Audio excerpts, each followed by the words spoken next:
Mirëmbrëma dhe mirë se vini në RealStory. Jemi në ditët kur COVID-19 pra ka mbritur në Shqipëri. Sot janë konfirmuar raste tjera, numri të infektuarve ka shkuar në 10. 8 prej tyre lidhen me pacientin 0, siç quhet ndryshe, dhe etjatin e tij, cilët u identifikuan të parët.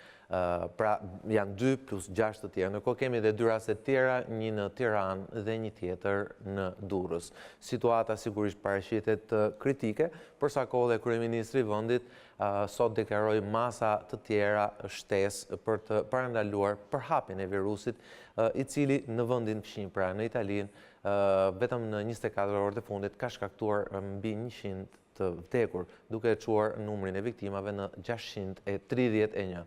Vetë kryeministri i vendit tha se numri të infektuarve nuk do të jetë 20, 30 apo 40, do të jetë shumë më së kaq. Por ndërkohë kërkoi solidaritet dhe bashkëpunim nga të gjitha palët. Solidaritet i cili në fakt duhet thënë se sot ka munguar në sensin që opozita ka dalë dhe ka kritikuar ashpër, sipas saj duke denoncuar skandalin e gati 1.2 milion maskave, të cilat sipas opozitës pra kishin kaluar datën e skadencës. Por vetë kryeministri i vendit doli me një prej këtyre maskave dhe natyrisht u hodh në kundërsulm. Pra ka një betejë politike që lidhet me koronavirusin. Sigurisht është shumë e vështirë në betejën politike në Shqipëri të kesh një gjykim të qartë, përsa kohë nuk ka një arbitër. Ne këta arbitërës zakonisht në betejat politike kemi zgjedhur janë ndërkombëtare. Dhe unë kam ftuar sot, ndoshta arbitrin ndërkombëtar më të saktë për këtë betejë të re që ne kemi me koronavirusin. Kam kënaqësinë të kem në studio doktor Raul Gonzales Montero. Mirëmbrëma, doktor. Doktor Raul Gonzales është doktor spanjoll, infektolog, ka qenë përgjegjës për Zikan në Peru, kur ajo është përtheu gjatë para dhe gjatë dhe pas Olimpiadës së vitit 2016 në Brazil, dhe këtu është në studion tonë, pra është me cilin e përfaqësuesit më të lartë të organizatës botërore të shëndetësisë. Doktor, faleminderit edhe një herë që jeni me mua në studio, ju jeni dhe infektolog, dhe ju nuk e keni për herë të parë që merreni me situata të tilla dhe në nivel profesional, apo jo, pasi ju jeni marrë me Zikën, parësimin tuaj keni qenë konsulent në organizatën botërore të shëndetësisë për virusin HIV. Besoj që kjo nuk është një përvojë e re për ju. Faleminderit për ftesën dhe faleminderit për mundësinë që më jepni që t'ju shpjegoj shqiptarëve se cilat janë rreziqet e vërteta dhe kërcënimet e vërteta të kësaj sëmundjeje. Sigurisht që nuk është hera e parë që përballem me epideminë. Doja ta nisja, me siguri jeni ndeshur në hyrjen televizion, të gjithë punonjësit e televizionit tu janë të pajisur tash me urdhër të administratës, sigurisht me doreza dhe me maska. Por ju sa hyt bët një vërejtje të parë, pikërisht për maskat? Po, e vura re kur hyra në godinë dhe duhet të them se u habita. Këto masa nuk përshkruhen nga autoritetet shëndetësore dhe as nuk rekomandohen nga OBSH-ja. Dua të theksoj meqense njerëzit janë duke mbajtur maska, mund të mendojnë se ndihen të sigurt, por në fakt është e kundërta. Maska duhet të përdoren nga persona të cilët kanë simptoma të sëmundjeve respiratore. Maskat duhet të mbahen prej personelit shëndetësor si infermierët, mjekët.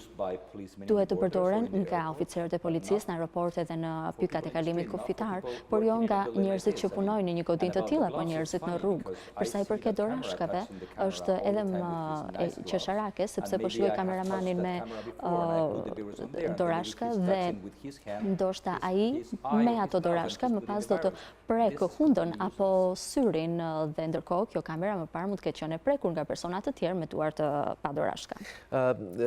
Doktor Gonzales, pak ditë para temi zyrtarizimit të infektuarve të parë me koronavirus në Shqipëri, ju kam ndjekur në një konferencë për shtyp, besoj sa po ishit kthyer në Shqipëri pak ditë më parë, dhe pa të deklaruar se OBSH-ja dhe ju personalisht nuk ishte akoma një shpjegim se përse në Shqipëri në ato ditë të fillim të marsit nuk ishte ende të prekur nga COVID-19.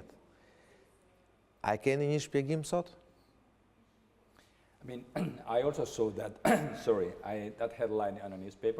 Unë madje e pash edhe këtë titull në gazetë, por nuk e kam thënë kështu, nuk jam shprehur kështu. E qoftë se më pyesni se pse nuk kishte raste në Shqipëri, nuk mund të jepja dot një shpjegim. Mund të supozoja se dikush me infeksion ishte në qarkullim, por nuk ishte identifikuar ende dhe kjo është më se normale, nuk është për tu habitur. Kemi parë evoluimin e përhapjes së sëmundjes në mbar Evropën dhe kemi parë se si vendet e Ballkanit Perëndimor kanë qenë vendet e fundit në Ballkan që kanë identifikuar persona të infektuar. I fundit u identifikuar në Maltëzi. Kemi vërejtur pra se si vendet po jashtojnë pacientët kësaj listës së gjatë. Përse rastet e para nuk u identifikuan në vend, sepse ndoshta numri tyre ishte i ulët dhe ende vazhdojmë të kemi fatmirësisht një numër të ulët të prekurish. Në të ardhmen ky numër mund të rritet, por ky është evoluimi më se normal që e kemi vërejtur në të gjitha vendet e Evropës ku ka pasur epidemi.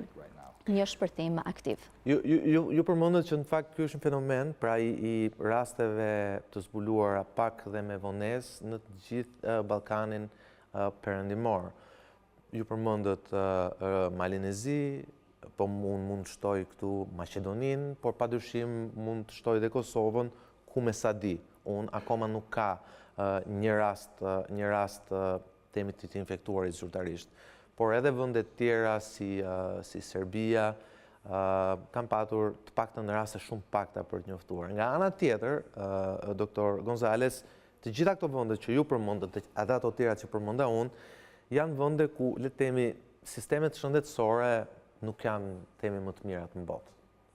Nuk janë sisteme shëndetësore as i Shqipërisë, as i Malezisë, as i Kosovës, as i Maqedonisë, ndoshta as i Serbisë, sistemet shëndetësore më të mira në botë. Dhe sigurisht dilema që kemi të gjithë ne, si shtetas të këtij vendi, është se mosvallë kjo vjen jo sepse nuk ka të infektuar, po sepse sistemi nuk është i tillë që ti identifikojë ato në kohën e dur.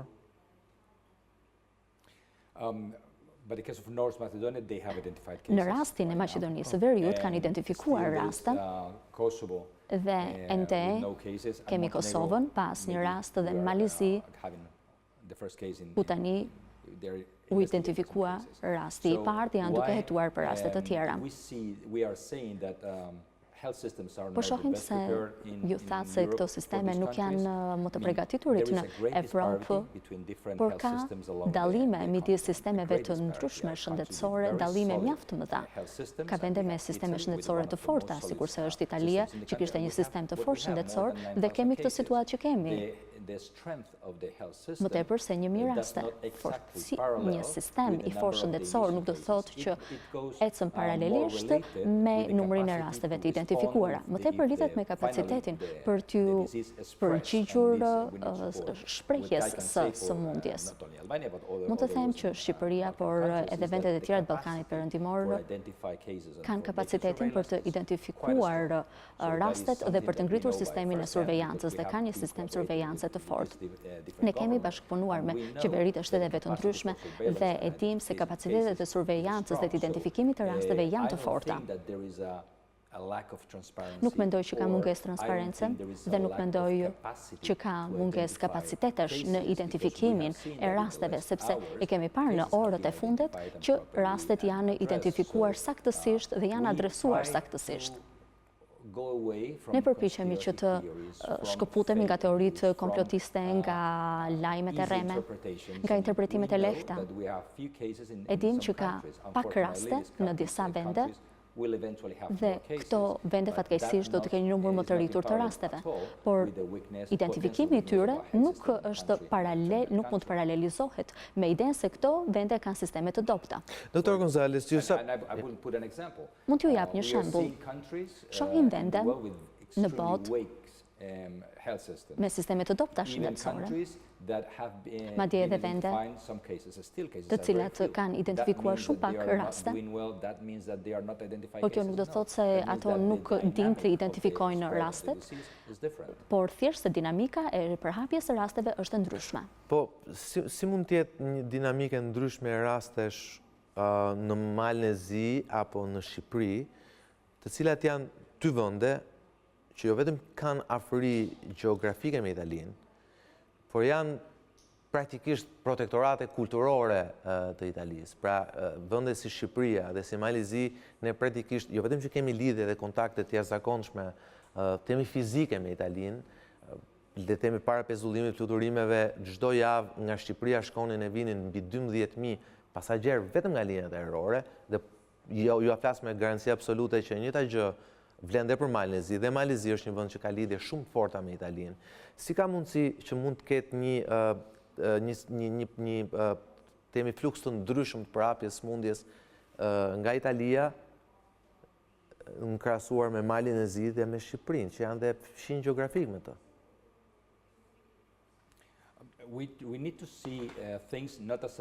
Duhet që gjërat i shikojmë jo vetëm si një foto statike, por duhet t'i analizojmë pas një muaji, kur dinamika t'i jetë evoluar, dhe të shohim se çfarë është duke ndodhur nëpër vende. Po nisim nga e njëjta bazë reference.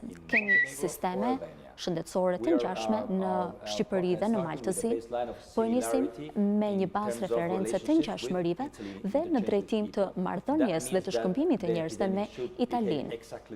Epidemia a do të sillet dhe do të ketë të njëjtën sjellje? Absolutisht jo, sepse kjo varet nga numri i personave të infektuar që kanë lëvizur nga njëri vend tek tjetri, dhe rastësia që këta persona mund të kenë pasur kontakt me persona të tjerë brenda vendit. Pra, ne përpiqemi që ta analizojmë, mirë, por nuk mund të analizohet gjithçka brenda një jave, sepse nëse analizon kështu, analiza jote do të jetë e gabuar. Duhet të presësh një farë kohë që të shikosh dinamikën e sëmundjes, të shikosh nëse kjo dinamikë do jetë e njëjtë në Malë të Zi edhe në Shqipëri. Duhet të presim derisa të kalojë një periudhë kohe dhe të shikojmë si ecën. Doktor Gonzales, ju deklaruat që për fat keq numrat e të infektuarve do të shtohen, sepse kjo është dhe dinamika e smundjes. Edhe kryeministri Rama deklaroi sot se nuk do të ketë 10, 20 apo 30 apo 40, por do të ketë shumë më tepër se sa kaq të infektuar me COVID-19.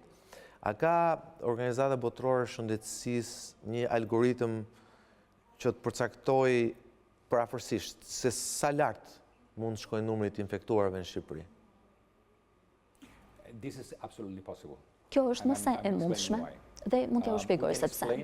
Mund të shpjegojmë se si do të sillet epidemia në një situatë mos e të natyrshme, duke pasur popullsinë dhe virusin. Por pastaj janë edhe masat mbrojtëse të qeverisë. Dhe pikërisht në këtë po shohim, kemi kapacitetet për të ndërhyrë në këtë fstat të sëmundjes, në qoftë se nuk merr asnjë masë, gradualisht mund të parashikosh se çfarë mund të ndodhë. Me rritjen e numrit të personave të prekur nga ky virus dhe transmetimit të tij në 2 apo në 2.5 persona, që është një numër i lartë, në kushte kur nuk ka asnjë masë mbrojtëse deri në 60% e popullsisë mund të infektohet. Por pikërisht për këtë qeveria që të ndërmarrë masa mbrojtëse, të sigurojë dhe OBSH-ja mjetet e duhura për të ndërprerur përhapjen. Numri përfundimtar do të varet me patjetër nga intensiteti i masave të qeverisë dhe më e rëndësishme është mënyra se si njerëzit do të sillen dhe do të veprojnë sipas udhëzimeve të qeverisë. Për shembull, përdorimi i maskave kur ato nuk përshkruhen që duhet të përdoren është e gabuar. Njerëzit duhet të bëjnë pikërisht atë që këshillohen të bëhen. Unë dua të theksoj se kjo është diçka tërësisht e re dhe ne po mësojmë nga dita në ditë mënyrën se si sillet ky virus. Sepse nuk është e vërtetë që virusi sillet njësoj si SARS-i apo si MERS-i, nuk është as pak e vërtetë. Ka ngjashmëri me SARS-in, ka disa ngjashmëri me viruset e gripit, por ne jemi duke mësuar dhe kemi nevojë të mësojmë më tepër se sa zgjat periudha e infeksionit, se cilat janë kushtet që favorizojnë këtë transmetim.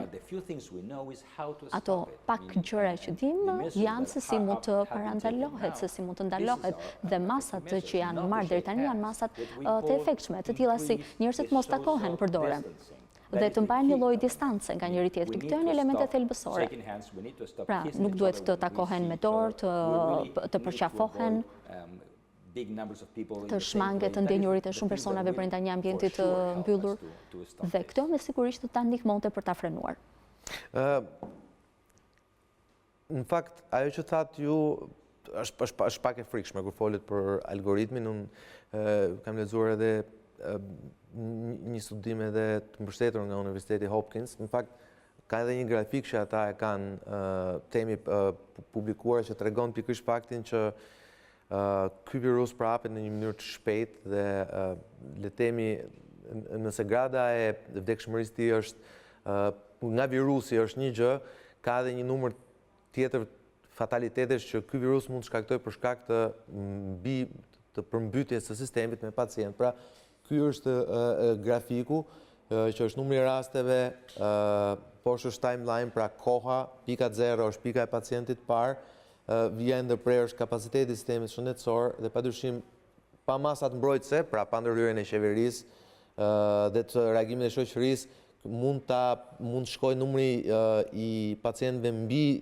kapacitetin e sistemit dhe sigurisht kurba do të bjerë, sepse kurba çdo virusi bie, po deri atëherë numri i fataliteteve mund të rritet jo nga virusi, po sesa nga kapacitetet e kufizuara të sistemit shëndetësor për të përballur me to. Dhe sigurisht me masat mbrojtëse, pra është ideja që numri i të infektuarve le të themi të shtrihet në kohë dhe mos ketë një përqendrim të madh tyre. Në këtë mënyrë themi numri të infektuarve qëndron poshtë kapacitetit, pra sistemi shëndetësor përballet me to. Dhe këtu dalim tek masat e qeverisë. Këtu autoritetet thonë se kanë ngritur një strategji në përputhje me direktivat e OBSH-s. Dhe se në bazë të këtij plani, bazë kësaj strategjie, është gati plani i masave edhe si një vend fshime Italinë, tha kryeministri sot, ku epidemia tashmë është nivele alarmante. Është e vërtetë kjo deklaratë? Po, është e vërtet. Masat që ka marrë qeveria janë në përputhje me rekomandimet e OBSH-s dhe duhet të theksoj se masat janë marrë në kohën e duhur. Ky vend dha instruksione shumë të qarta duke pasur vetëm 2 vende, kurse vendet tjera, vendet qinje edhe vende të fuqishme, ku mund të përmend Italinë, mund të përmend vendlindjen time Spanjën, që kanë sisteme të forta shëndetësore, ose Gjermania apo Franca, ku këto masa i kanë marrë pasi është përhapur sëmundja gjerësisht në gjithë vendin, kurse ky vend i ka marrë pikërisht në fillim. Këto masa janë pikërisht ato që kemi rekomanduar ne. Ne rekomandojmë gjëra shumë të qarta. Ne theksojmë se duhet të kufizohet burimi i kontaktit, duhet të lajmë duart, duhet të shmangim grumbullimet masive të njerëzve. Dhe kaq dim, këto janë ato elemente që ne dim që funksionojnë. Dhe këto instruksione janë dhënë që në fillim të përhapjes së sëmundjes. A mund të ishin ndërmarrë më përpara këto masa? Kjo është pyetje. A duhet të kishim për këtë më herët? A kishim llogaritur edhe ndikimin ekonomik dhe ndikimin në jetën shoqërore të njerëzve?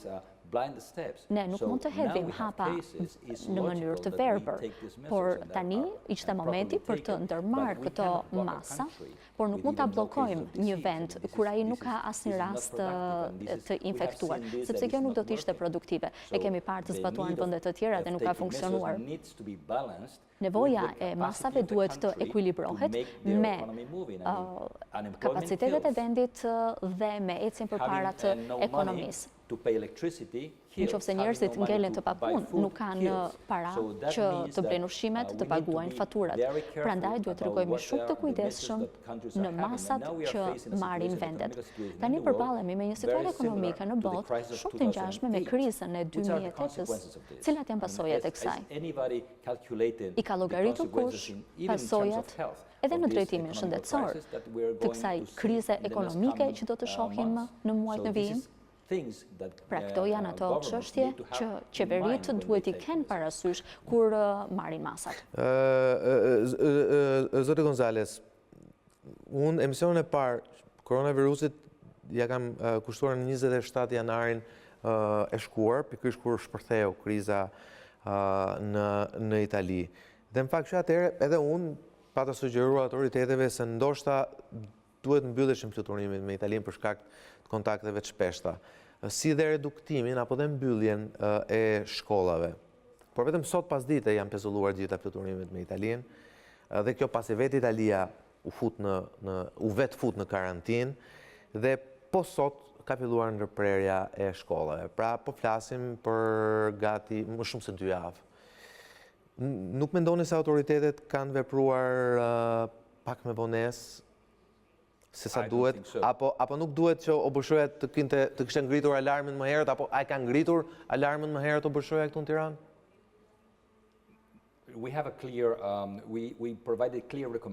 Ne kemi dhënë rekomandime të qarta, I kemi dhënë këshilla shteteve që të mos I mbyllin kufit, të mos mbyllin transportet dhe të vendet janë të pavarura dhe të marrin vendimet e tyre dhe të marrin masat e tyre.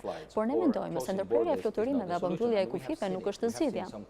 Kemi parë vendet të cilat I kanë mbyllur kufit, mirë po kjo gjë nuk ka funksionuar. Kur e ke infeksionin, atëherë infeksioni ngelet në vend dhe ai do përhapet në formë një epidemie. Mbyllja e vendit, anullimi I fluturimeve nuk jep rezultat. Tani Italia ka një numër të lartë të rastesh dhe tani I ka anulluar fluturimet. Tani këto masa mund të jenë të përshtatshme tani, mirë po përpara kohësh nuk mund të ishin të përshtatshme. Gjithnjë duhet gjetur një ekuilibër, duhet gjetur se cili është ndikimi I ndërprerjes së fluturimeve. A munden që vendet të jetojnë të më vetësishme në këtë botë të globalizuar, deri në çfarë momenti do të mbylleshin vendet dhe nuk do të lejoheshin ndërlidhjet ajrore? Puna jon, bota jon funksionon, ekonomia jon funksionon. Dhe ajo duhet të ecë përpara. Prandaj anullimi I fluturimeve duhet të kufizohet vetëm në momente të caktuara kohore. Ndoshta tani është momenti I dur që u anulluan fluturimet, sepse Italia pati një numër të lartë rastesh, por nuk mund t'i mbyllësh dhe t'i anullosh fluturimet pa pasur raste. Për sa I përket shkollave, shkollat janë mbyllur jo vetëm në Shqipëri, por duke nisur nga nesër do të mbyllen edhe në Spanjë. Dje janë mbyllur edhe në një shtet tjetër antar të BE-s, por duhet të kuptojmë se edhe kjo është një masë empirike. Pse po e them këtë? Sepse për këtë infeksion, ky është një model që është marrë nga infeksioni I gripit.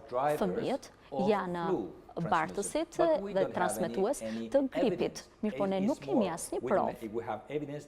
Më tepër kemi prova të cilat na tregojnë se për këtë infeksion fëmijët mund të mos jenë bartës dhe mbase ne po I mbyllim shkollat, por duhet të vlerësuar edhe vlefshmëria e mbylljes së shkollave.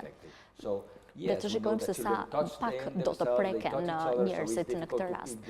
Patjetër që fëmijët preken njëri tjetrin, mirë po nuk e dim se sa të efektshme do të jetë kjo masë për koronavirusin. E dim që ja është masë efektshme në rastet e gripit. Pra ju po thoni që fëmijët, cilët në përgjithësi, si në rastin e gripit dhe viruseve tjera, janë portator të tij, në rastin e koronavirusit, ju po thoni që janë shenjat që ata mund mos jenë, jo vetëm që nuk po preken, por nuk janë as portator të tij?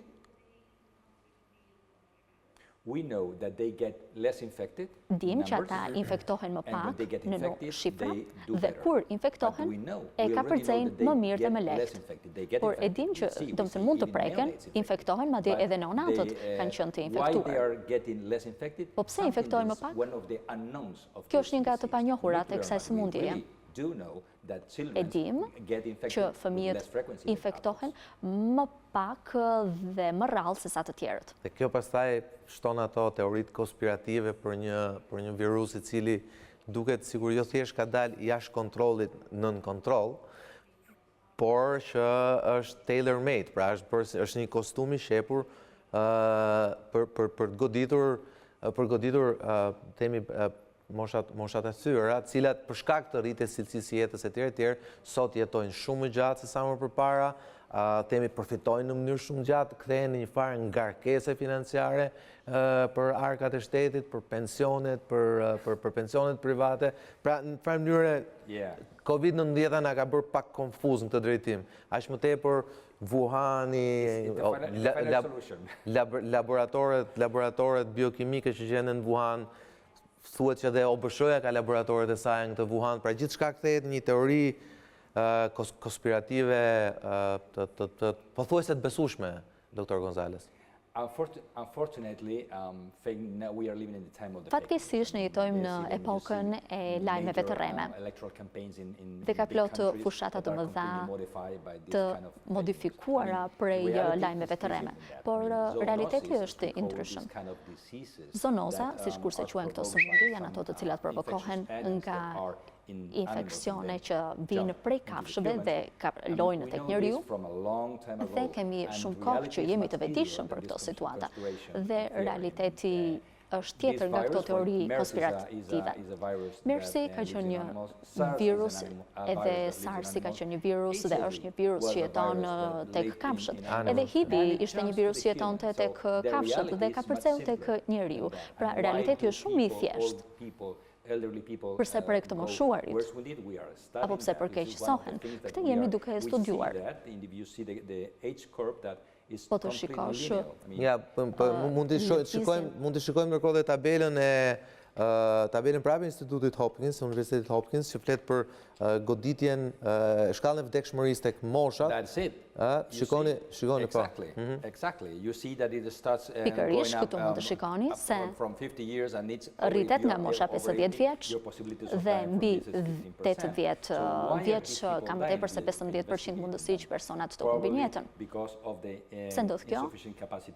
Për shkak të kapacitetit të kufizuar të sistemit imunitar, për shkak të inflamacionit, për shkak të tensionit të gjakut. Këto janë të çështje të cilat ne po i studiojmë dhe shumë sëmundje shkaktojnë një vdekshmëri më të lartë te personat me sistem imunitar më të dobët. Doktor Gonzales, flasim pak për pacientin zero, i cili është i rëndësishëm në analizën dhe pastaj në ndjekjen e gjithë temi të gjurmëve të përhapjes së sëmundjes, siç e tha dhe kryeministri sot, e ka konfirmuar edhe Instituti Shëndetit Publik që nga 10, 8 lidhen pikërisht me ato që autoritetet kanë identifikuar si pacientin zero. Por ama mos harrojmë se tek identifikimi i gabuar i pacientit zero mund të jetë dhe pasoja e asaj që ndodhi në Itali. A jeni bindur që autoritetet kanë identifikuar pacientin real zero?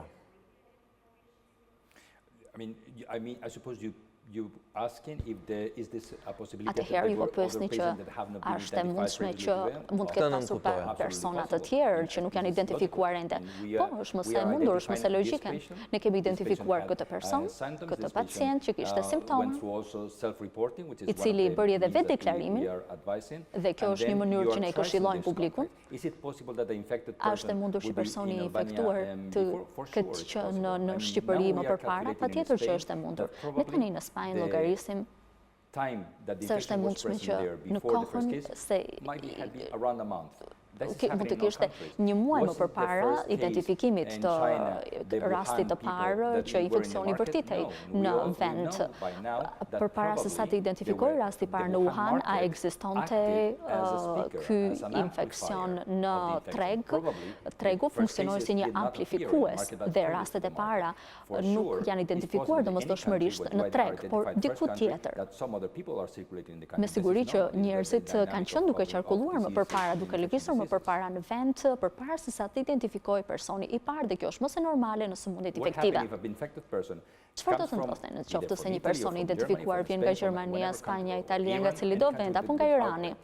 Në një vend që ka një epidemi, vinte në Shqipëri, shkonte në vendlindje, dhe të mos harrojmë se kjo sëmundje në 80% të rasteve është një sëmundje e lehtë, me pak simptoma. Dhe ky person as nuk ka shkuar të vizitohet në sistemin shëndetësor, ka matur temperaturën, ka pasur pak kollë, ka marrë veten dhe nuk ka njoftuar, jo sepse ka dashur ta fsheh, po sepse nuk ka ndjerë nevojën që të shkojë në sistemin shëndetësor. Sepse ka pasur shumë pak simptoma dhe simptomat e lehta. Kjo është mëse e mundur. Atëre, okay, çështja është edhe në çështje terminologjie të sigurisë, shëndetësisë e tjerë, po unë e shoh ti si gazetar. Dhe ne si gazetar punojmë zakonisht me timeline-in. Pra, sistemi ynë është i ngjashëm me atë të hetuesve investigativ. Pra, është koha kur ndodhin ngjarjet. Ky pacient, siç edhe ju e thatë, është vetë identifikuar. Pra, ky ka kaluar them pikën e kontrollit në Murishan midis Malit Zi dhe Shqipërisë, aty nuk është identifikuar si pacient i mundshëm, bile zërat janë që as nuk është kontrolluar për shkak se nuk ka deklaruar që vinte nga një zonë që deri atëherë ishte një zonë e kuqe, pra që është sot Firenze, por në datën 6 mars, pra nga 26 shkurt deri në 6 mars, ai ka shëtitur, ka bërë një jetë deri diku normale. Me datën 6 mars, ai është afruar në një spital privat të njohur në Tiranë.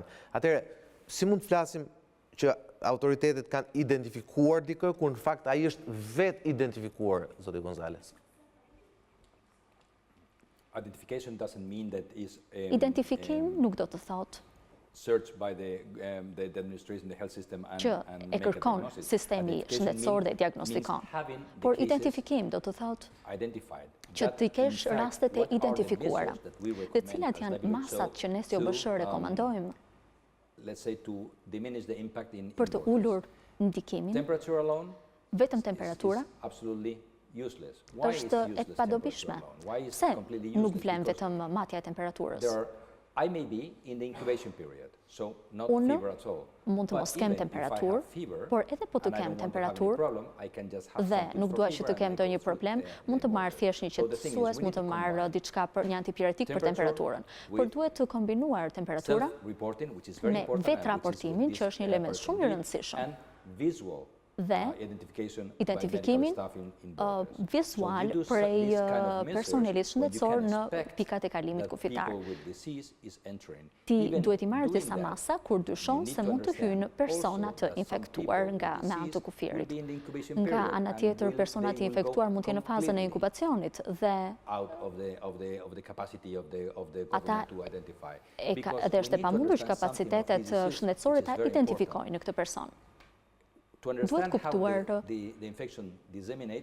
mënyrën e shpërndarjes së infeksionit, dhe për ta kuptuar këtë, duhet të parë se cili është piku viral i kësaj sëmundje, ndryshe nga SARS-i, dhe piku i sëmundjes është në fund të fazës së inkubacionit. Në fund të fazës së inkubacionit, transmetimi është i mundshëm dhe është komplet e pamundur të identifikohet, sepse edhe kur është i infektuar, ai është e vështirë të identifikohet dhe mund të identifikohet vetëm në fazat të poshta.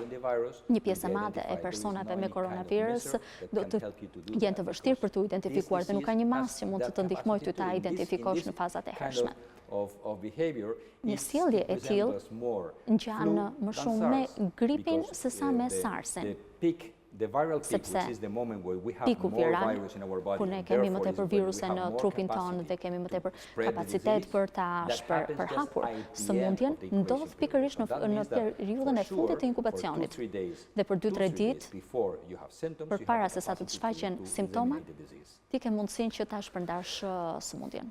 Zoti Gonzales, ja bëj këtë pyetje pasi ju jeni drejtuesi i OBSH-s në Shqipëri dhe sigurisht mendimi juaj ka vlerë edhe në sensin e një gjyqtari ndërkombëtar në këtë luftë që kemi jo thjesht me virusin, por që ka të bashkangjitur dhe natyrisht debatet publike dhe politike në vend. Dhe frika jon është, edhe atyre që mund të kenë besim në sistem, është se ne mund ta ngjasë e njëjta gjë që i ngjau Italisë.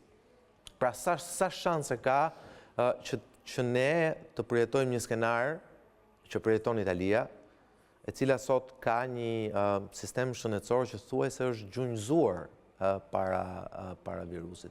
le të themi ndoshta nuk mund thuhet zyrtarisht nga autoritetet, por vetë kryeministri italian flet për një orë të errët të Italisë, pavarësisht se ai thotë që gjëja do të kalojë. Pra, sa shanse ka që të ketë një efekt zinxhir dhe ajo që ndodhi në Itali të ndodhi edhe në Shqipëri? Sepse këtu pastaj, dhe kjo është dilema më e madhe, duke mos pasur një sistem shëndetësor si Italia, ne rrezikojmë atë që shfaq grafiku. Rrezikojmë kurbën e kuqe, rrezikojmë temi kolapsin e sistemit shëndetësor dhe rrezikojmë që koronavirusi të shkaktojë viktima jo vetë si virus, sesa për shkak të mospasis mundësi sistemit të shërojë apo të kujdeset për pacientët. Pasi ju e thatë, kurimi i pacientëve është një etapë e gjatë, pra që shkon në mbi 2 apo 3 javë. Unë kuptoj plotësisht shqetësimin e popullit shqiptar kur shikon se çfarë po ndodh në Itali, por jo vetëm shqiptarët. Shikojmë edhe çfarë po ndodh në Francë, në Spanjë, në vende të tjera të Gatisullit Ballkanik, që të gjithë jemi të shqetësuar për atë që po ndodh në Itali. Nuk jemi në pozicion për t'i paraprirë këtij efekti domino, sepse masat e marra këtu nuk janë të njëjta me ato që janë marrë në Itali. Dhe numri i personave të infektuar nuk është i njëjtë. Ne duhet të kemi besim se masat që po merr qeveria shqiptare do të jenë të efektshme. Në mënyrë që këto masat jenë të suksesshme, qytetarët duhet t'i zbatojnë ato masa që po ja ofron qeveria. Është thelbësore që ta shmangim mbërritjen në atë situatë ku sistemi të përmbytet prej personave të infektuar. Shikojmë Kinën, që është një gjigant, dhe shikojmë se çfarë ndodhi me sistemin shëndetësor në provincën e Wuhanit, që ka 10 herë më shumë banorë se sa Shqipëria, dhe shikojmë se si kapacitetet atje janë aq të mëdha dhe arritën të ndërtonin një spital brenda pak ditësh, po vetëm Kina arrin ta bëjë këtë. Asnjë vend në botë nuk do të kishte mundësinë ta bënte kaq shpejt. Në Itali kemi parë se sistemi është i përmbytur. Në Spanjë, në disa vende të Spanjës, sistemi është gjithashtu i përmbytur. Mund të shikojmë se kjo mund të ndodhë në Francë, në Gjermani, a do ndodhë në Shqipëri, varet se sa e fort është qeveria të zbatoj ato masa që do që të zbatohen dhe se sa mirë i ndjekin shqiptarët rekomandimet e qeverisë. Duhet të kuptojmë se masat kyçe do të ulin mundësinë e shpërhapjes së virusit nga një person tek tjetri. Mbyllja e shkollave mund të ketë qenë një masë e mirë, mund të ketë qenë e dobishme, po ende nuk e dim. Kryeministri foli për ritet fitare, mbledhjet në objektet e kultit. Problemet tona më të mëdha në Spanjë, për shembull, kanë qenë në funerale, ku 60 persona u infektuan në një funeral. Pra janë disa masa thelbësore që duhen marrë. Hanlarja e duarve është më se e natyrshme dhe duhet bërë vazhdimisht. Duhet të mbajmë një solucion disinfektuar në xhep dhe ta përdorim vazhdimisht. Duhet të shmangim takimet nga afër dhe një dorës për qafimin. Të shmangim vajtjen në objektet e kultit, nëse duam të lutemi, le të lutemi në shtëpi. Mund të qëndrojmë në shtëpi dhe të punojmë që atje. Mund të zgjedhim të punojmë në hapësirat e hapura, në vend të ambienteve të mbyllura. Këtë duhet ta kuptojmë. Pra këto janë ato gjëra që ne i arrim t'i kuptojmë për virusin në mënyrë që ta ndërpresim atë, ta vështirësojmë kalimin nga një person tek tjetri. Dr. Gonzales, gjithmonë frika është që sistemi shëndetësor dhe autoritetet nuk kanë gati për të përballur me situata të tilla, ku siç e thatë ju vetëm Kina ndoshta ka kapacitetin dhe llojin e regjimit politik që mund ta bëjë këtë. Pra mund të ndalojë me dhunë mjekët flasin, mund të ndalojë me dhunë njerëzit të lëvizin, mund të mbylli me dhunë mediat dhe televizionet dhe portalet. Ne kemi zgjedhur një model tjetër perëndimor, ku njerëzve do tentosh t'i bindësh, por nuk mund t'i urdhërosh që mos dalin në kafe apo mos dalin në rrugë. Dhe këtë problem ka dhe Italia ngjitur. Por unë po ju marrë një shembull sot. Sot debati madh publik ka qenë midis opozitës dhe qeverisë për përdorimin që qeveria po i bën 1.2 milion maskave origjina e cilave është një histori e gjatë, por që praktikisht ka përcyer datën e skadencës. Dhe opozita thotë që ka paraqitur prova për këtë. Në fakt, kryeministri i bëri një mbrojtje të vagullt, pra disi jo të qartë të gjës, vetë doli dhe u shfaq. Kjo është fotografia e kryetarit të opozitës Zotit Basha, i cili denoncon pikërisht pra se si është mbuluar data skadencës me pulla fiskale. Dhe ndërkohë, kjo është foto më pas se kryeministri mbledhjen e qeverisë që del me një prej këtyre maskave në publik për të bindur njerëzit se në fakt këto maska janë okej.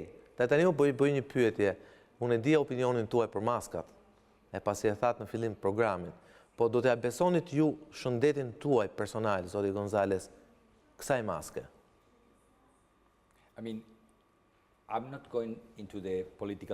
Nuk do hyj në debatin politik të vendit, sepse nuk është funksioni ynë si OBSH. Po në qoftë se do të isha shqiptar, do të shpenzoja më tepër kohë me përdorimin e duhur të maskës se sa është skaduar apo jo.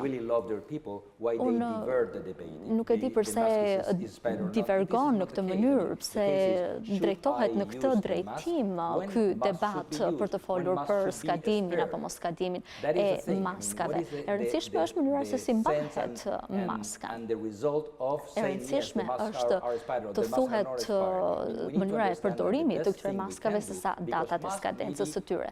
Maskat mund të mbarojnë, farmacit të ngelen pa maska shumë shpejt. Vendet po e mbajnë në vete, po e mbajnë për vete materialin që përdoret për prodhimin e këtyre maskave. Për shembull, Kina i prodhon këto maska dhe nuk do të shes më dhe nuk do t'i eksportoj sepse i duhen për vete. Po e të njëjtën që ka thënë edhe Franca, që nuk do të t'i eksportojë më këto maska sepse i duhen për vete. Prandaj ne tregojmë të kujdesshëm të i përdorim siç duhen, se sa t'i keq përdorim këto maska, ashtu sikur se i pashun në personelin që i mbante vënë maskat. Ju lutem, shëndetësia të ngelet jashtë debatit politik. Okej, më duhet shkojnë në prej shkurtë publicitare dhe do rikthehemi sërish me doktor Gonzales Montero, që është drejtuesi i OBSH-s në Shqipëri, për të folur pak për koronavirusin dhe temi panikun që ai ka përhapur sigurisht edhe këtu në Shqipëri. Rikthehemi pas pak.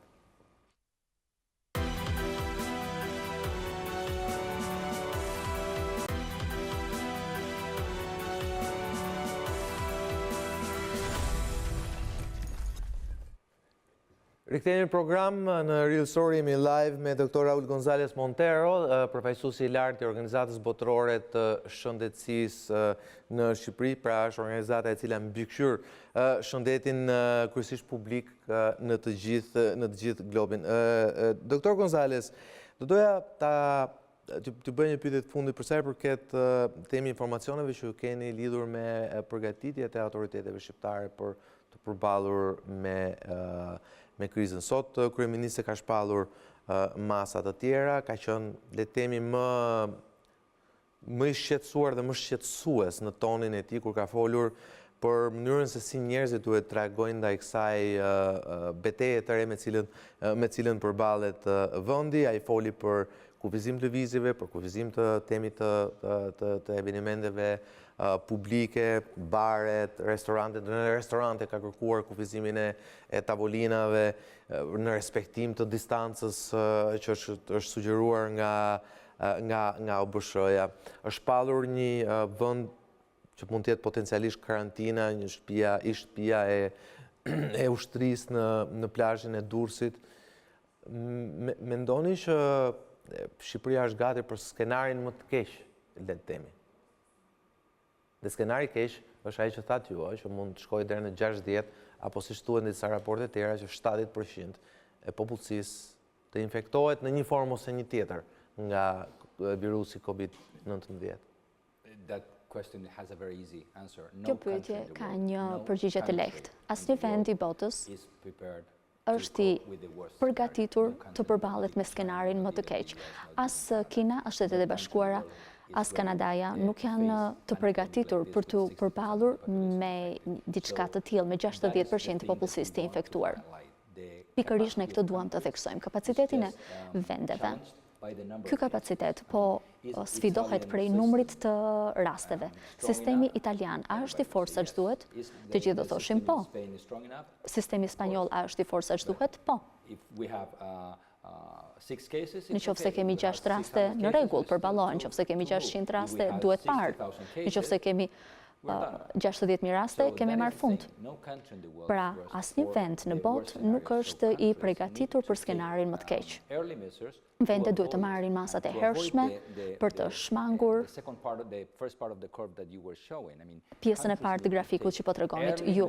Vendet duhet të marrin masa të hershme për të shmangur skenaret më të këqija, sepse nuk ka asnjë sistem shëndetësor në botë të i aftë të përballet me një infeksion në masë, askina.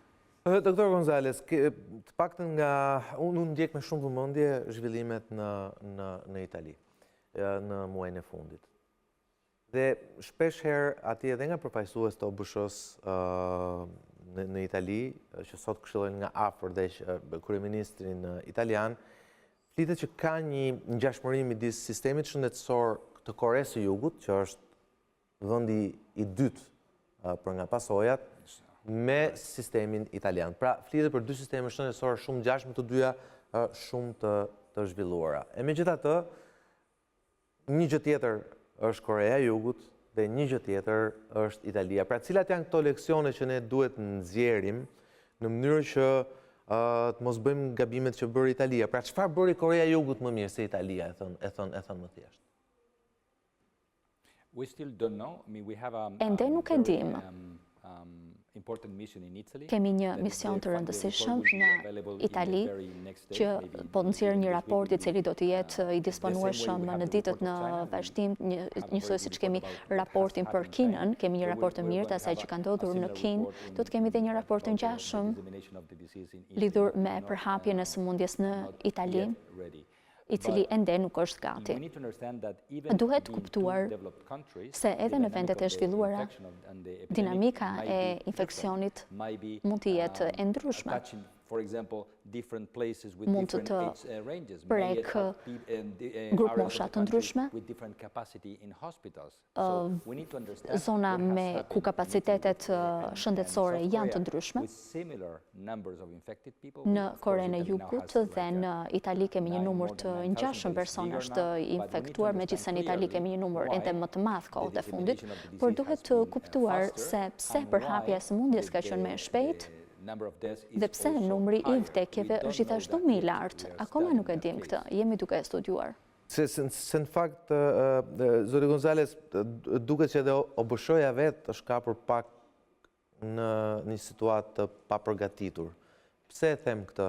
Pasi njerë u folë që përqindja temi e fataliteteve do t'ishte e bazuar mbi numrin e personave të infektuar. Pastaj u duk sikur strategjia ndryshoi dhe u duk sikur do bazohen mbi numrin e atyre që shfaqnin simptoma. Për shembull, po më korrigjoni nëse kam gabim, Korea e Jugut ka bërë një tamponim, pra një kontroll me tampone pothuajse në mënyrë masive, edhe me drive-thru, pra edhe me makina duke ecur. Dhe kjo ka zbuluar sigurisht një numër më të madh njerëzish të prekur nga koronavirusi, por kjo e pjestuar me numrin e vdekjeve ka dhënë një përqindje më të ulët të vdekjeve se sa çka sot Italia. Itali sot mos gabojësh mbi 4%, ndërkohë që Korea e Jugut e ka o 1% ose më pak se 1%. Pra, duket sikur edhe vetë organizata juaj, që është një organizatë shumë serioze dhe tash është fat që ekziston, por duket sikur edhe ju jeni kapur të papërgatitur nga kjo situatë. Keni plotësisht të drejtë. Tani ne po përballemi me shifra të ndryshme dhe po shikojmë një vdekshmëri të ndryshme në varësi të emëruesit. Kemi parë ndryshime madje edhe brenda muajve. Me anë të këtij shpërthimi epidemik është vërejtur se mund të bëhet e mundur një përafrim i numrit të rasteve apo i përqindjes. Ndërsa tani emëruesi është duke ndryshuar, nuk e dim se sa është saktësisht në Itali apo në Korenë e Jugut. Do të shikojmë se rasti fataliteteve do t'jetë më i ullët nga i që ka qenë deri tani. Por në çfarë të lloj sëmundjeve infektive, dhe mund t'ju jap këtu një shembull për ta qartësuar. U kam qenë pjesë emisionit të OBSH-s që po merrej me kolerën në Haiti. Përqindja e fatalitetit është 0,1%, në fillim të shpërthimit ishte 4, 5, 6%. E dim që në fillim të historisë e dinim se sa ishte përqindja e fatalitetit, mirë po kjo varet nga kapaciteti që ka sistemi për të identifikuar dhe kapacitetet që ka sistemi për të trajtuar, kurse ne tani jemi përballë një sëmundje tërësisht të rënë dhe duhet të kaloj kohë në mënyrë që të dimë se si të krahasojmë të dhënat, të krahasojmë vendet dhe të kuptojmë se cila është përqindja e fatalitetit të COVID-19. E dim që për SARS-in është afërsisht 10-11%, për MERS-in është deri në 30%. Nuk e dim normën e fatalitetit të saktë. Mund të jetë 1 deri 4, është diçka ndërmjet, por akoma nuk mund të themi normën e fatalitetit të rasteve të kësaj sëmundjeje. Shefi juaj i madh Tedros Ghebreyesus foli për rrezik, që është dhe kryetari i OBSH-s, foli për rrezikun real të pandemisë mbrëm.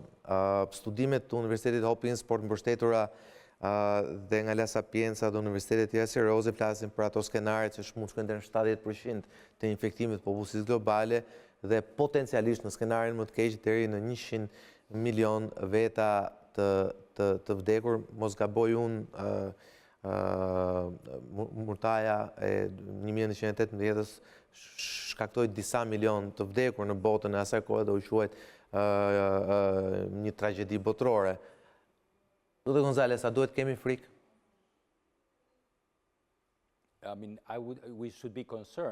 Duhet jemi të shqetësuar, por jo të frikësuar. Nuk duhet të kemi panik, sepse paniku është gjëja më e keqe.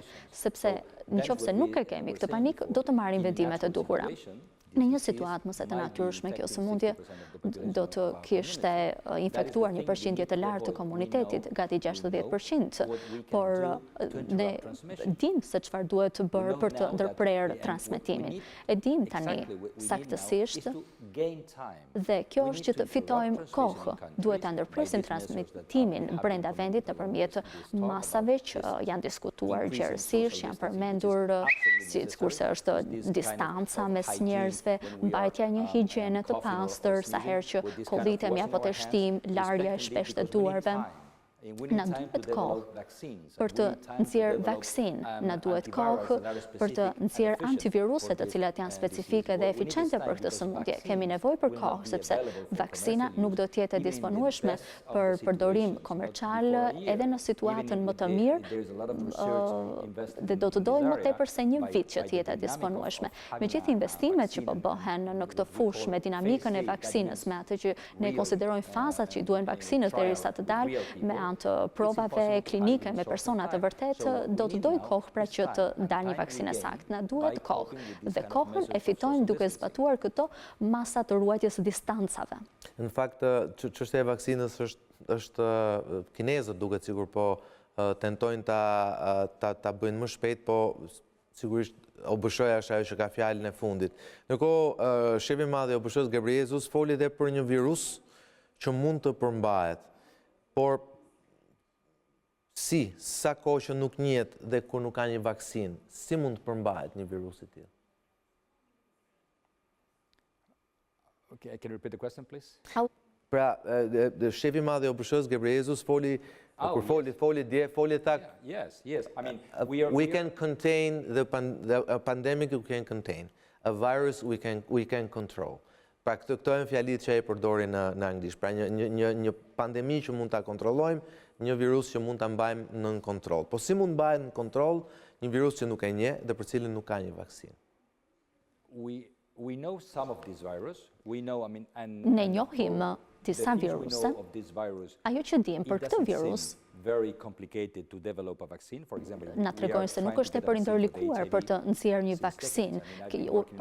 Për shembull, për HIV-in po bëhen dekada që përpiqemi të nxjerrim një vaksinë dhe akoma nuk ka dalë një e tillë.